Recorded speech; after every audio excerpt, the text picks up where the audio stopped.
الحمد لله ذي العزة والأولى رب العالمين والصلاة والسلام على سيد الأنبياء والمرسلين والعاقبة للمتقين أما بعد فأعوذ بالله من الشيطان الرجيم بسم الله الرحمن الرحيم وقرنا في بيوتكن ولا تبرجن تبرج الجاهلية الأولى صدق الله مولانا العظيم إن الله وملائكته يصلون على النبي يا أيها الذين آمنوا صلوا عليه وسلموا تسليما اللهم صل على سيدنا ومولانا محمد وعلى آل سيدنا ومولانا محمد وبارك وسلم وصل عليه صلاة والسلام عليك يا سيدي يا رسول الله صلاة والسلام عليك يا سيدي يا حبيب الله صلاة والسلام عليك يا سيدي يا شفيع المذنبين وعلى آلك وأصحابك يا سيدي يا رحمة للعالمين بعد حمد و صلاۃ لائق عزت و تکریم جمیع احباب سمین الوقار، آج کی جمعہ کی نشست کے اندر عورت کے متعلق اسلام نے کچھ حدود بیان فرمائی۔ اس عنوان پر ہم رسول رحمت صلی اللہ علیہ وآلہ وسلم کی کچھ تعلیمات سماعت کریں گے۔ 8 مارچ میں ملک کے اندر کچھ بے حیا طبقہ کی خواتین نے بے حیائی اور فحاشی کو فروغ دینے کے لیے ملک کے مختلف حصوں کے اندر اپنی آزادی کے نام پر فحاشی اور بے حیائی کو فروغ دینے کا اہتمام کیا، اور ان کے پیچھے غیر ملکی تحریکیں موجود ہیں۔ مسلمان ہونے کے ناطے آج ہم یہ سیکھنے کا اہتمام کریں گے کہ ایک مسلمان عورت کو کس طرح باحیا ہونا چاہیے، اور مسلمان عورت سے اللہ اور اس کے رسول کے تقاضے کیا ہیں۔ یہ نعرہ کہ میرا جسم میری مرضی، عورت تو عورت ہے، یہ مرد کے لیے بھی لگانا جائز نہیں۔ یعنی مرد بھی یہ نہیں جملہ بول سکتا کہ میرا جسم اور میری مرضی، اس لیے کہ مرد ہو یا عورت ہو، جو مسلمان ہے اس کے جسم پر اس کی مرضی نہیں، بلکہ اس کے جسم پر اللہ رسول کی مرضی ہے۔ مسلمان سانس بھی لیتا ہے تو اس کی سانسوں پر شریعت مصطفیٰ صلی اللہ علیہ وآلہ وسلم کا پیرا موجود ہوتا ہے۔ قرآن حکیم کی ایک آیت کریمہ میں نے آپ کے سامنے تلاوت کی ہے۔ رب کائنات نے امہات المومنین، مومنوں کی مائیں، آقا حضور رحمت عالم صلی اللہ علیہ وآلہ وسلم کی ازواج، اس امت کی سب سے بہترین خواتین، ان کو سامنے رکھ کر ایک حکم ارشاد فرمایا۔ سامنے وہ ہیں، حکم قیامت تک ہر ماں، ہر بہن، ہر بیٹی اور ہر بیوی کے لیے ہے، ہر مسلمان عورت کے لیے ہے۔ وہ حکم کیا ہے؟ اللہ ارشاد فرماتا ہے وَقَرْنَا فِي بُيُوتِكُنَّ، اے عظیم مرتبہ رکھنے والی امہات المومنین، اپنے گھروں میں رہو۔ حکم دیا جا رہا ہے تم اپنے گھروں کے اندر رہو۔ گھر کی جو 4 دیواری ہے یہی تمہاری خوبصورت جگہ ہے۔ دوسرا جملہ وَلَا تَبَرَّجْنَا تَبَرُّجَ الْجَاهِلِيَّةِ الْأُولَى، اور اگلی جہالت کی بے پردگی کی طرح تم بے پردگی مت اختیار کرنا۔ یہ تو ہیں بڑے صاف لوگ اور پاکیزہ لوگ اور طاہر لوگ، یعنی ان کے متعلق تو اس طرح کی کوئی بات سوچی بھی نہیں جا سکتی، لیکن سامنے انہیں رکھ کر قیامت تک ماؤں کو، بہنوں کو، بیٹیوں کو قرآن حکیم ایک پیغام دے رہا ہے کہ تمہارا سڑک پہ آنا، روڈ پہ آنا، چوک میں آنا، اور بازار میں آنا اور پھر پلے کارڈ اٹھا کے اس نام کے نعرے لگانا کہ ہمیں آزاد کرو اور ہمیں آزادی دو، یہ کسی صورتحال کے اندر بھی جائز نہیں ہے۔ قرآن کہہ رہا ہے کہ تم گھر میں رہو، اور جو پہلے دور کے اندر بے پردگیاں جہالت کی ہوتی تھی ان بے پردگیوں کے ساتھ تمہارا کوئی تعلق نہیں ہونا چاہیے۔ اور جہاں تک آزادی کی بات ہے تو اسلام نے جتنی عورت کو آزادی دی ہے دنیا کے کسی مذہب کے اندر موجود نہیں ہے۔ اسلام نے عورت کو وراثت کے اندر حصہ دیا ہے، یہ عورت کی آزادی کا ایک خوبصورت پہلو ہے۔ اسلام نے عورت کو ماں کے ذریعے عزت سے نوازا اور اس کے قدموں کے اندر بیٹوں کی جنت کو آباد فرمایا، یہ عورت کی بلند ترین عزت ہے۔ اسلام نے عورت کو بیٹی کے روپ کے اندر ماں باپ کی آنکھوں کی ٹھنڈک بنایا، یہ عورت کی عظیم عزت ہے۔ اسلام نے عورت کو بہن کی عزت سے نوازا، یہ اسلام نے عورت کو عظیم آزادی اور عظیم عزت عطا فرمائی۔ گویا کہنے کا معنی یہ ہے کہ جتنی عزت، جتنی شرافت اور جتنا مقام مرتبہ اسلام نے عورت کو دیا ہے دنیا کے کسی مذہب کے اندر موجود نہیں ہے۔ لیکن جو کلمہ پڑھ کر بھی اس رستے کو چھوڑنا چاہتی ہیں اور خود کو یورپ کے رستے پر ڈالنا چاہتی ہیں، بے حیائی کو فروغ دینا چاہتی ہیں اور انہی کے پیچھے آنکھیں بند کر کے چلنا چاہتی ہیں، ان کے لیے رسالت مآب صلی اللہ علیہ وآلہ وسلم کی کچھ حدیثیں میں پیش کرتا ہوں۔ اللہ تعالیٰ ہر ماں بہن بیٹی کو عزت، شرم، حیا اور پردے کی دولت عطا فرمائے، اور حضرت سیدہ طیبہ طاہرہ فاطمہ سلام اللہ علیہا آپ کے پردے کی ان ماؤں بہنوں بیٹیوں کو اللہ تعالیٰ دولت نصیب فرمائے اور انہی کے سائے میں اللہ انہیں جگہ عطا فرمائے۔ ابن حجر حیتمی آپ نے الزواجر کے اندر اس حدیث شریف کو نقل فرمایا۔ اس حدیث کے راوی ہیں حضور مولا کائنات حضرت علی المرتضیٰ کرم اللہ وجہہ الکریم۔ آپ ارشاد فرماتے ہیں دخلت علی النبی صلی اللہ علیہ وسلم انا و فاطمہ رضی اللہ تعالی عنہما، کہتے ہیں کہ میں اور فاطمہ یعنی میری زوجہ فاطمہ سلام اللہ علیہا اور میں، ہم نبی کریم علیہ السلام کے دربار کے اندر حاضر ہوئے دونوں اکٹھے، تو کیا دیکھا؟ فَوَجَدْنَهُ يَبْكِي بُكَاءً شَدِيدًا، کہ اللہ کے حبیب بہت شدت کے ساتھ رو رہے۔ اس حالت کے اندر ہم رسول اللہ کے پاس حاضر ہوئے کہ آقا حضور رحمت عالم صلی اللہ علیہ وسلم شدید رو رہے ہیں اور حضور رحمت عالم کی آنکھوں سے اشک جاری ہیں۔ حضرت علی رضی اللہ تعالیٰ عنہ کہتے ہیں فَقُلْتُ فِدَاكَ أُمِّي وَأَبِي یا رسول اللہ، میں نے عرض کی کہ حضور میرے ماں باپ آپ پر قربان ہو جائیں، ان آنسوؤں کی کیا وجہ ہے؟ رونے کا سبب کیا ہے؟ کیوں آپ کی آنکھیں اشک بار ہیں؟ مجھے بھی تو بتائیں۔ کسی نے کچھ کہا ہے، کوئی دشمن کی بات سنی ہے، کسی نے کوئی تکلیف پہنچائی ہے، کیا وجہ ہے؟ کیوں آپ رو رہے ہیں اور اتنا شدید رو رہے ہیں؟ تو حضرت علی رضی اللہ تعالی عنہ کہتے ہیں کہ جب میں نے پوچھا تو آقا حضور رحمت عالم صلی اللہ علیہ وسلم نے فرمایا یا علی لیلۃ اسری بی الی السماء، اے علی جس رات میں آسمانوں کی طرف بلند ہوا، یعنی معراج کی رات، تو میں نے بہت کچھ دیکھا۔ رأیت نساء من امتی یعذبن بانواع العذاب، تو میں نے اپنی امت کی عورتوں کو دیکھا کہ انہیں بہت سارے انواع کا عذاب ہو رہا تھا۔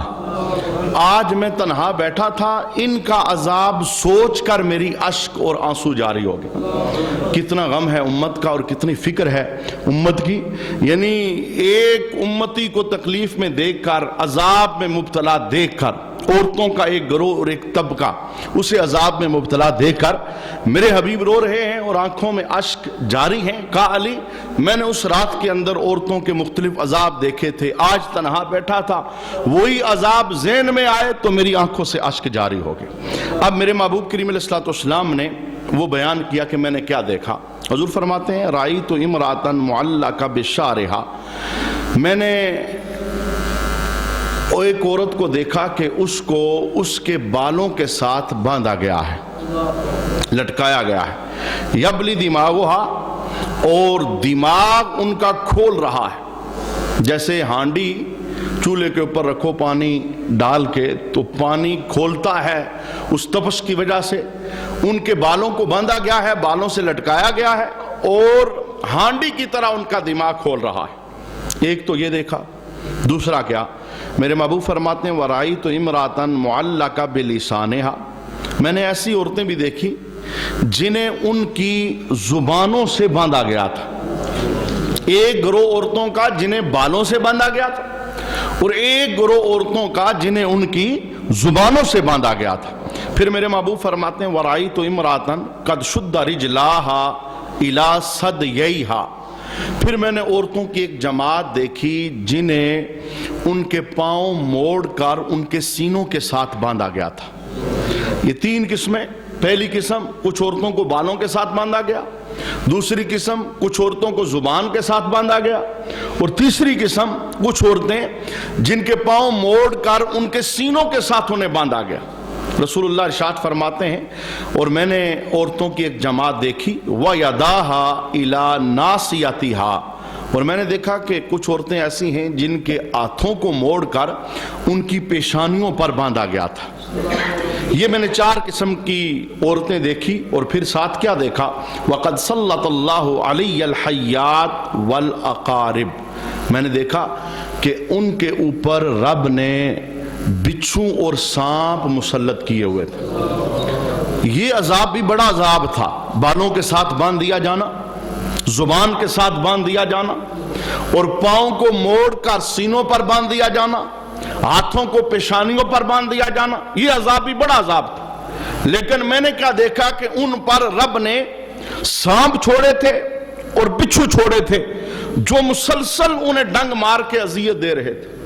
آقا حضور رحمت عالم صلی اللہ علیہ وآلہ وسلم نے جب عورتوں کا یہ عذاب بیان کیا, فقامت فاطمۃ الزہرا رضی اللہ تعالی عنہا, سیدہ طیبہ طاہرہ حضرت فاطمہ سلام اللہ علیہا, آپ ادب سے کھڑی ہو گئی اور کہنے لگی قالت یا حبیبی وقرۃ عینی, اے میرے محبوب اور میری دونوں آنکھوں کی ٹھنڈک. یہ انداز تھا محبت کا اور پیار کا, اے میرے حبیب اور میری دونوں آنکھوں کی ٹھنڈک. سوال کرتی ہیں, کہتے ہیں یا رسول اللہ ما کان اعمال ہؤلاء, حضور آپ نے یہ عورتوں کی جو چار قسمیں بیان کی ہیں, بالوں سے انہیں باندھا گیا تھا اور زبان سے انہیں باندھا گیا تھا اور پاؤں موڑ کر سینوں پر باندھے گئے تھے, ہاتھوں کو پیشانیوں سے باندھا گیا تھا, سانپ بچھو ان پر مسلط تھے. یا رسول اللہ ما کان اعمال ہؤلاء, کس سبب سے ان پر یہ عذاب ہو رہا تھا, ان کا عمل کیا تھا, حتی وقع علیہن ھذا العذاب, کہ انہیں اس عذاب میں مبتلا کر دیا گیا. وہ کیا کرتی تھی, ان کا کرتوت کیا تھا, کام کیا تھا. اب میرے محبوب نے باری باری کرتوت بیان کیا اور دنیا کے اندر ان کا عمل بیان کیا. آقا حضور رحمت عالم ارشاد فرماتے ہیں یا بنیا, اے میری بیٹی, اما المعلق بشارہا, جن کے متعلق تم نے سنا کہ انہیں ان کے بالوں کے ساتھ باندھا گیا تھا, ان کا جرم کیا تھا, فَإِنَّهَا كَانَتْ لَا تُغَطِّي شَعْرَهَا مِنَ الرِّجَالِ, یہ وہ تھی جو دنیا میں غیر محرم مردوں سے اپنے بال نہیں چھپاتی تھی. اسلام نے کچھ قیدیں لگائی ہیں, کچھ حدود لگائی ہیں, ان حدود کو کسی صورت میں کراس کرنے کی اجازت نہیں. آزادی یہ نہیں دوپٹہ اتار دو, آزادی یہ نہیں کہ کپڑے آدھے پہنو, آزادی یہ نہیں کہ باہر نکل کر اپنے پردے خراب کرو. میرے محبوب نے ارشاد فرمایا میری بیٹی فاطمہ, جنہیں معراج کی رات میں نے بالوں سے لٹکا ہوا دیکھا, ان کا جرم کیا تھا, وہ اپنے بالوں کی حفاظت نہیں کرتی, ان کے بال غیر محرم دیکھ لیتے تھے. کہاں یہ رسول اللہ کا کلام, اور کہاں پر اس دور کے عورتوں کا یہ والا بیان کہ پردہ تو دل کا ہوتا ہے, اس پردے کی ضرورت ہی نہیں ہے. یہ آنکھ والا پردہ, چہرے والا پردہ, بالوں والا پردہ, یہ تو ہے ہی نہیں. یہ ساری باتیں کیا رسول اللہ کو معلوم نہیں تھی؟ وہ عورت جو اپنے بال نہیں سنبھال سکتی, وہ عورت جو اپنا چہرہ نہیں چھپا سکتی, جو اپنا جسم نہیں چھپا سکتی, اس کے متعلق رسول اللہ نے ایک اور حدیث کے اندر کچھ بیان فرمایا. پہلے ساتھ اسے بھی دیکھ لیں, یہ حصہ ساتھ مکمل ہو جائے گا کہ ایک عورت کی آزادی یہ نہیں کہ وہ سڑک پہ آ جائے, چوک میں آ جائے, وہ دوپٹہ اتار دے, وہ کپڑے اپنے آدھے کر لے اور کہے میں جیسے جینا چاہتی ہوں, میری مرضی ہے, مجھ سے میرا بھائی نہ پوچھے, مجھ سے میرا بیٹا نہ پوچھے, مجھ سے میرا شوہر نہ پوچھے. یہ اسلامی لفظ نہیں ہے, یہ یہودی لفظ ہے. یہ عریانی اور فحاشی کو فروغ دینے والے یورپی کلچر کے لفظ ہیں. اسلام کیا کہتا ہے؟ میرے محبوب کریم علیہ السلام کی حدیث شریف مسلم شریف کے اندر موجود ہے. حضرت ابو ہریرہ رضی اللہ تعالی عنہ روایت کرتے ہیں, رسول اللہ نے ارشاد فرمایا صنفان من اہل النار لم ارہما. حضور فرماتے ہیں میں نے دوستیوں کی دو قسمیں دیکھی جو آج مجھے اپنے دور میں نظر نہیں آ رہی. یعنی جب رسول اللہ موجود تھے کہا آج تو نظر نہیں آ رہی, لیکن دوزخ میں نے ان دو قسموں والے بندے دیکھے. اچھا ایک کیا تھی؟ فرمایا قوم معاہم سیات کاذناب البقر یضربون بها الناس. کچھ مردوں کے پاس گائے کے دموں کی طرح کوڑے ہوں گے جس سے وہ لوگوں کو ماریں گے. فرمایا میرے دور میں تو نہیں ہے, میں نے یہاں تو نہیں دیکھا, لیکن دوزخ میں نے ایسے مردوں کو دیکھا. اور آج جب کہ دولت کا نشہ بندوں کے اندر تکبر پیدا کرتا ہے, بے شمار وڈیروں کی سوشل میڈیا پر ویڈیو کہ جنہوں نے غریبوں کو کوڑوں کے ذریعے, ڈنڈوں کے ذریعے مار کر اذیت دی, اور اگر کوئی بندہ کسی جرم کے نتیجے میں یا بغیر جرم کے پاکستان میں کسی تھانے میں چلا جاتا ہے, اس سے اگلوانے کے لیے وہ ہاتھ کے اندر لے کر کوڑے یا اس کے ساتھ ملتی جلتی چیزیں اس سے جرم اگلوایا جاتا. یہ بھی اس کی ایک صورت. چونکہ کسی انسان, میں نے کہا نا یہ عورت کو تو جائز نہیں کہ وہ یہ جملہ بولے کہ میرا جسم میری مرضی ہے, مرد کو بھی جائز نہیں, اس لیے کہ ہم میں سے کوئی ایسا نہیں ہے کہ جس کے جسم پر اس کی حکومت چلے. ہمارے جسموں کا حاکم ہمارا اللہ, یہ وہ بنیادی چیز ہے.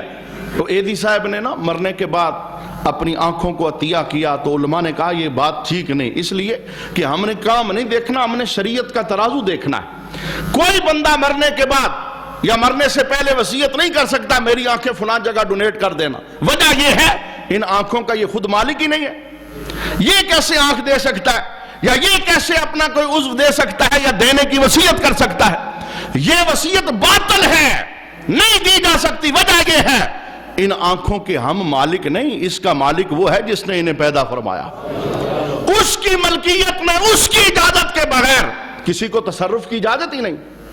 میری انگلی کاٹ کے اسے دے دینا, میرا کلیجہ نکال کے اسے دینا, میرے گردے نکال, نہ بھائی ہمیں اجازت ہی نہیں, ہم نہیں کر سکتے. اور یہ ڈونیٹ نہیں ہے, یہ ڈونیشن نہیں ہے, یہ رب کی ملکیت میں تصرف ہے جو جرم بنتا ہے. اس لیے کہ ہم نے نا مذہب کا آئینہ دیکھنا ہے, ہم نے اپنی سوچ سے بنائے قانون نہیں دیکھنے. شریعت سوچوں کا نام نہیں ہے, شریعت رسول اللہ کے بتائے ہوئے طریقوں کا نام ہے. ہاں, حضور کے پیچھے چلنے کا نام شریعت. تو میں نے کہا اپنے وجود پر ہم حکومت رکھتے ہی نہیں کہ ہم اس وجود پر کوئی تصرف کریں. جب ہمارا اپنے وجود پر تصرف نہیں تو ہم کسی دوسرے کے وجود پہ تصرف کیسے کر سکتے ہیں؟ کوڑا لے کے اسے مارے, ڈنڈا لے کے اسے مارے, اجازت ہی نہیں ہے.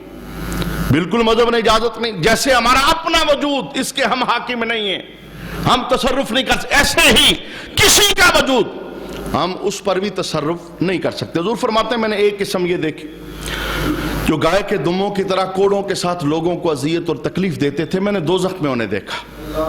اور میں نے دوسرا گروہ دیکھا وَنِسَاءٌ كَاسِيَاتٌ عَارِيَاتٌ. میں نے دوزخ کے اندر کچھ عورتیں دیکھی جو دنیا میں کپڑے پہن کر بھی ننگی ہوتی تھی. یہ کون سی عورت ہے جس نے کپڑے پہنے پر ننگی ہے؟ محدثین نے بیان فرمایا اتنے باریک کپڑے جس سے جسم نظر آتا ہو, کپڑوں کا کام تھا جسم چھپانا, اس نے وہ کپڑے پہنے جو کپڑے جسم چھپا نہیں رہے, کپڑے جسم دکھا رہے.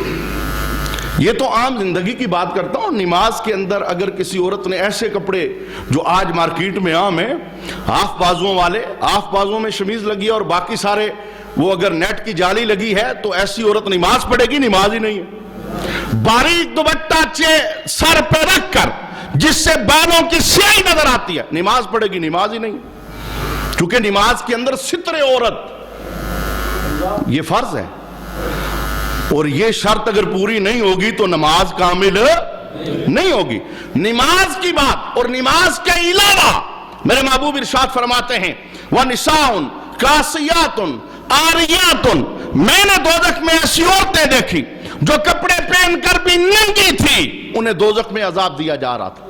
کپڑے پہن کر ننگی مانا کیا؟ اتنے باریک کپڑے جس سے جسم کی حیت نظر آتی تھی، یا اتنے ٹائٹ کپڑے، چست کپڑے پہننے کا بھی رواج ہے، عورت نے ایسے ٹائٹ کپڑے پہنے تھے جس سے اعضائے عورت نظر آتے تھے، جو چیز چھپانے والی تھی وہ سے نظر آ رہی تھی۔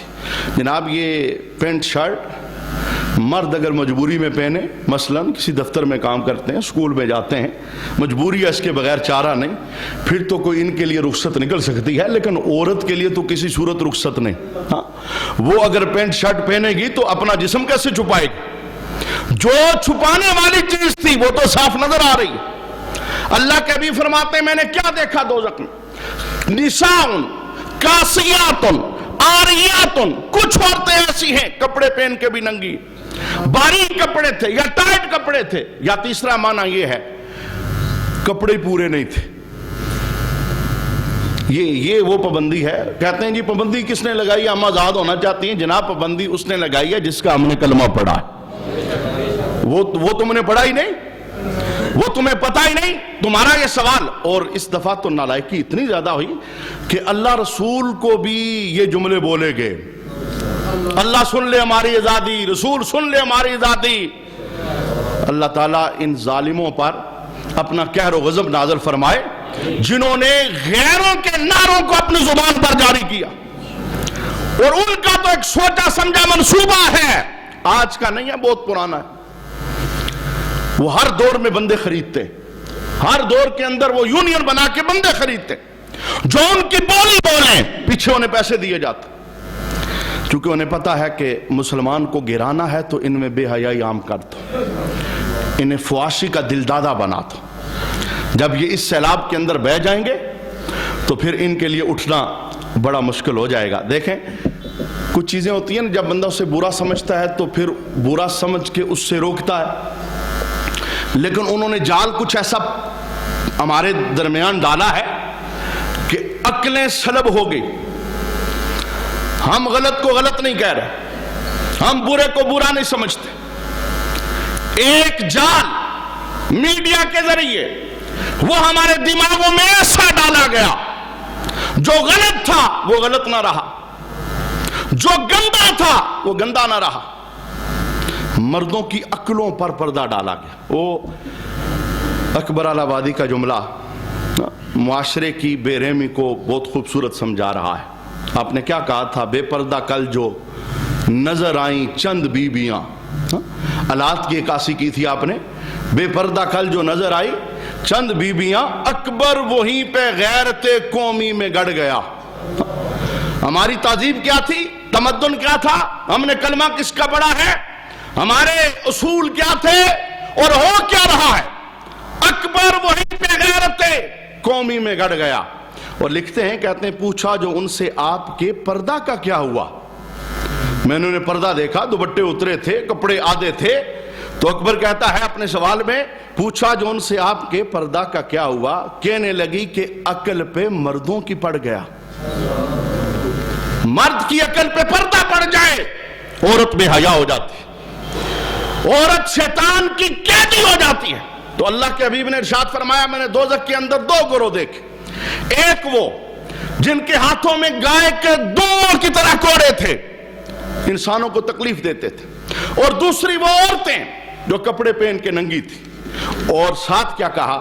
رؤوسہن کأسنمۃ البخت المائلہ، ان کے سر بختی اونٹوں کی کوہان جیسے اونچے ہوں گے، یعنی اپنی بالوں کے اوپر مزید بال، جسے وگ کہتے ہیں، مزید آرٹیفیشل بال، اپنے سر کو اونچا کرنے کے لیے، اپنے آپ کو ظاہر کرنے کے لیے، وہ جسم کے سر کے اوپر اونٹ کی کوہان کی طرح وگ بنائیں گی اور اپنے سر کو اونچا کریں گی فیشن کے طور پر. اب اللہ کے حبیب نے کیا بیان فرمایا؟ فرمایا لا يدخلن الجنت، وہ جنت میں داخل نہیں ہو سکیں گے. یہ عورتیں، ان کی آخرت کو رسول اللہ نے بیان فرمایا، میری شریعت توڑنے والی، میری بنائی حدود پر باتیں کرنے والی، میرے بنائے قانون توڑنے والی.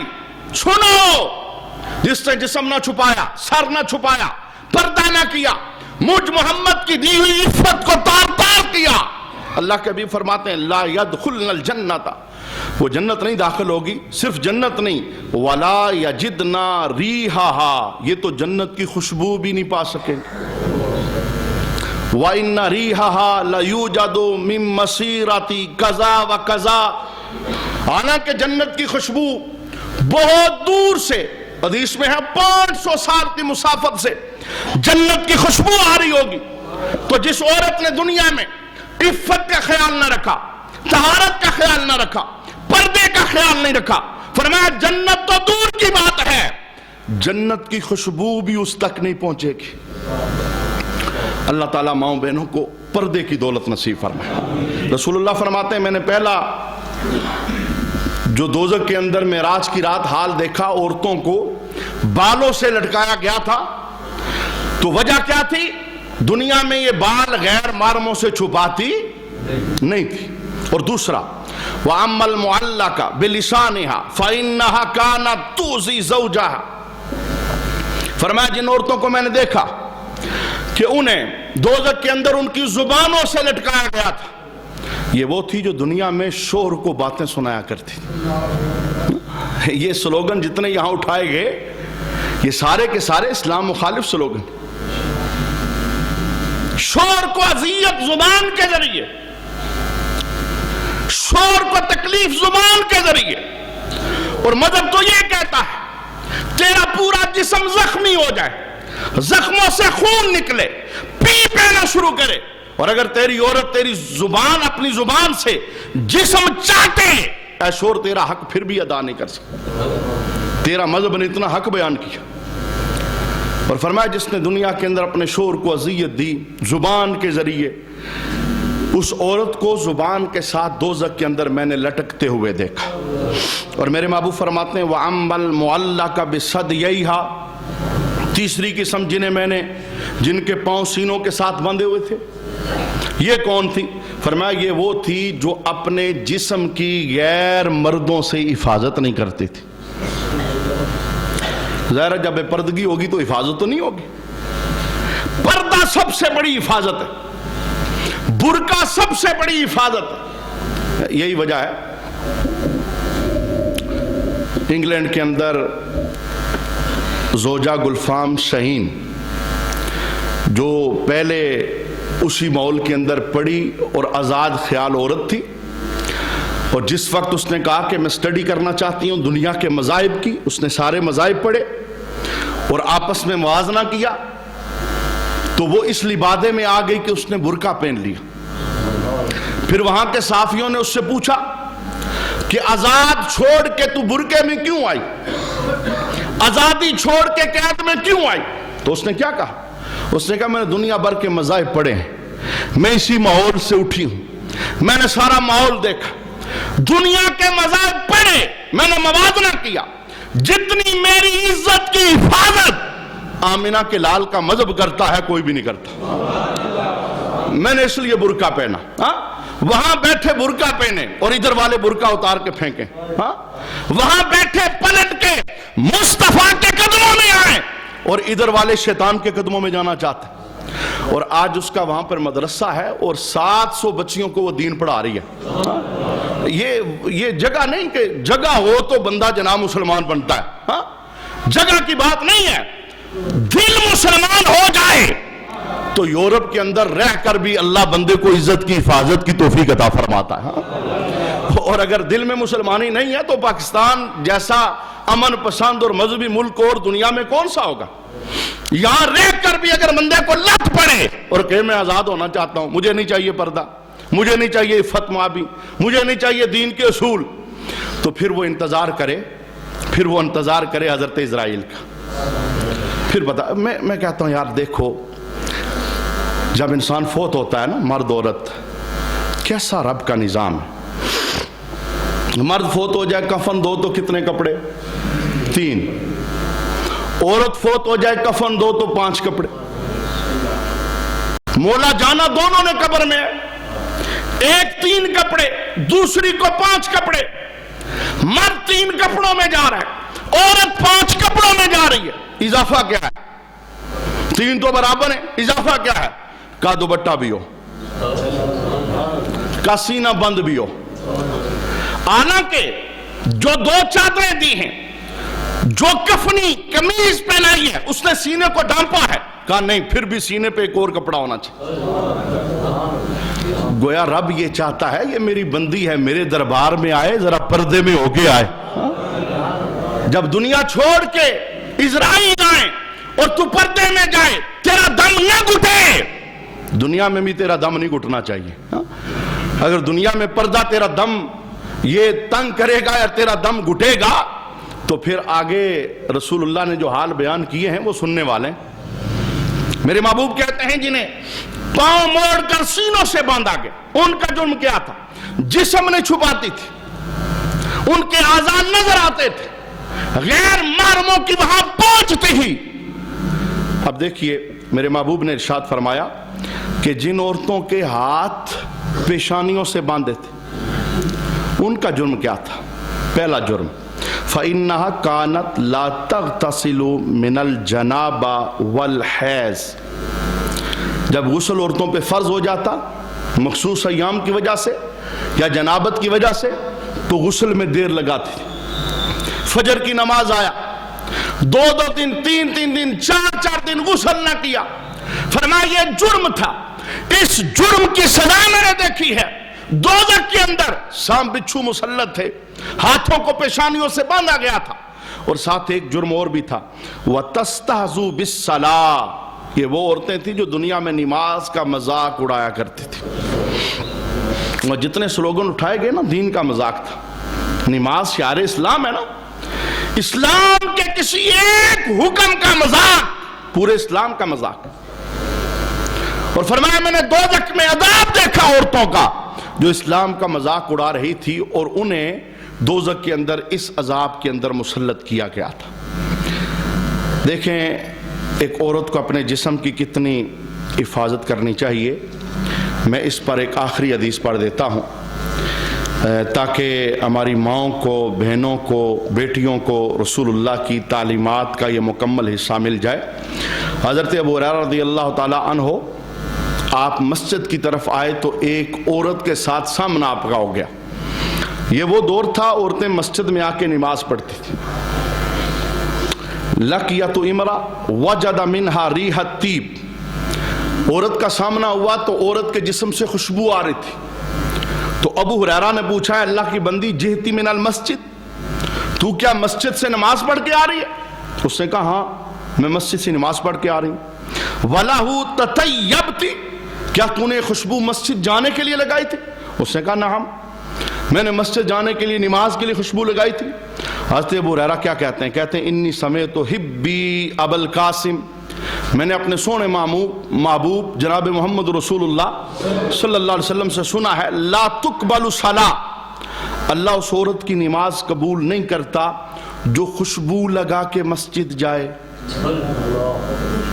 پورا پردہ ہے برقعے میں ہے باقی زیب و زینت نہیں باقی میک اپ نہیں صرف خوشبو لگا کے کہاں گئی مسجد نماز پڑھنے. کہا رسول اللہ نے فرمایا اللہ اس عورت کی نماز قبول نہیں کرتا جو خوشبو لگا کے مسجد جائے. کیا کرے؟ حضور فرماتے ہیں فَتَغْتَسِلَ غُسْلَهَا مِنَ الْجَنَابَ وہ گھر جائے جس طرح جنابت کا غسل ہوتا ہے اس طرح غسل کرے پھر نماز ادا کرے پھر اس جرم کا کفارہ ہوگا. مجھے بتائیں مسجد تو سب سے مقدس جگہ ہے یہاں اگر خوشبو لگا کے آنے کی اجازت نہیں تو بازار میک اپ کر کے جانے کی اجازت کیسے ہوگی؟ یہاں خوشبو لگا کے آنے کی اجازت نہیں ہے تو میلاد کی محفل میں میک اپ کر کے جانے کی اجازت کیسے ہوگی؟ یہاں خوشبو لگا کے آنے کی اجازت نہیں ہے تو مہندی کی بزم کے اندر ننگے سر میک اپ کر کے جانے کی اجازت کیسے؟ یہ رسول اللہ کے فرامین ہیں، آنکھیں نہیں بند کی جا سکتی کبوتر کی طرح۔ میں نے سنا ہی نہیں، سننا پڑے گا۔ میں نے مذہب کا پیغام، منبر کی آواز امانت کے طور پر یہ آپ کے سپرد کی۔ ہمیں اپنی عصمت، اپنی عزت کی خود حفاظت کرنی۔ اگر ہم یہ کہتے ہیں نا سارے ہی ایسے کر رہے ہیں تو پھر کسی نے سنورنا نہیں ہے۔ ہر بندہ اپنے آپ کو چیک کرے نا، میں اپنے آپ پر کنٹرول کر لوں، اپنے گھر پہ کر لوں تو گھروں سے ہی معاشرہ بنتا ہے، معاشرہ انشاءاللہ سنور جائے گا۔ ہم اللہ کے دربار میں دعا کرتے ہیں اللہ تعالیٰ ماؤں بہنوں کو شرم و حیا کی دولت نصیب فرمائے۔